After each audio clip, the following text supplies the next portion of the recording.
வணக்கம். அக்ஷு சமையல்ல இன்னைக்கு மஷ்ரூம் மசாலா, அதாவது காளான் மசாலா எப்படி செய்யறதுன்னு பார்க்க போறோம். ஒரு 2ல இருந்து 3 பேர்த்துக்கு தேவையான பொருட்களை முதல்ல பார்க்கலாம்.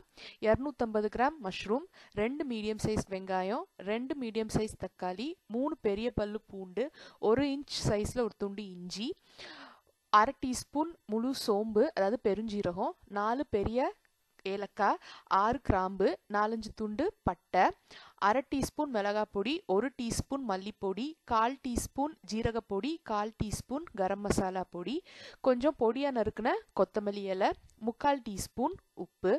முதல்ல நான் எல்லாத்தையும் தயார் பண்ணி வச்சிருக்கேன். வெங்காயத்தையும் தக்காளியும் நல்லா பொடியா நறுக்கியிருக்கேன். மஷ்ரூமையும் மீடியம் சைஸா வெட்டியிருக்கேன். இஞ்சி பூண்டை நல்லா நைஸா அரைச்சி வச்சிருக்கேன்.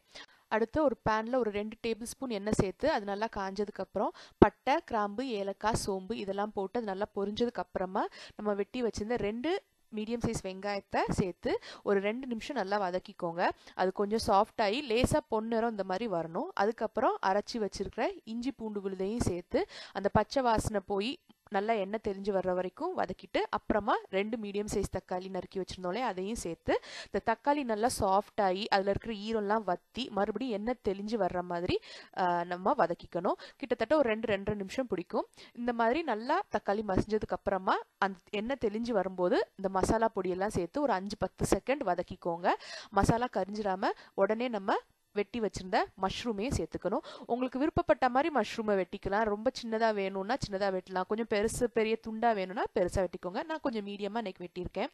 மஷ்ரூம் சேர்த்து ஒரு 2 நிமிஷத்தில் நல்லா சுருண்டுரும். அதே நேரம் மஷ்ரூம்லேருந்து நல்லா தண்ணி ஈரமும் வரும். பார்த்தீங்கன்னா நல்லா ஈரம் விட்டுருக்கும். அந்த ஈரத்திலேயே மஷ்ரூமை வேக வச்சுட்டா போதும். மஷ்ரூம் 2-3 நிமிஷத்தில் வெந்துடும். ரொம்ப நேரம் அதை வேக வைக்க வேண்டாம். கூடவே 3/4 டீஸ்பூன் உப்பையும் சேர்த்துக்கோங்க. கிட்டத்தட்ட மஷ்ரூம் மசாலா தயார். ஆனால் இந்த கிரேவியாக வேணுன்றதுக்காண்டி வேணா ஒரு 1/4 கப் தண்ணி சேர்த்துக்கோங்க. கொத்தமல்லி இலையும் தூவி கொதிக்க விட்டு இறக்குனீங்கன்னா மஷ்ரூம் மசாலா தயார். கொத்தமல்லி இலையை தூவிட்டு ஒரு 1/4 கப்ல இருந்து 1/2 கப் மட்டும் தண்ணி சேர்த்து அது ஒரு கொதி வந்ததுக்கு அப்புறம் இறக்கிடலாம். இது சப்பாத்தி பூரி கூடலாம் ரொம்ப அருமையா இருக்கும். உங்க வீட்லயும் ட்ரை பண்ணி பாருங்க. நிச்சயம் எல்லாத்துக்கும் ரொம்ப பிடிக்கும். நன்றி.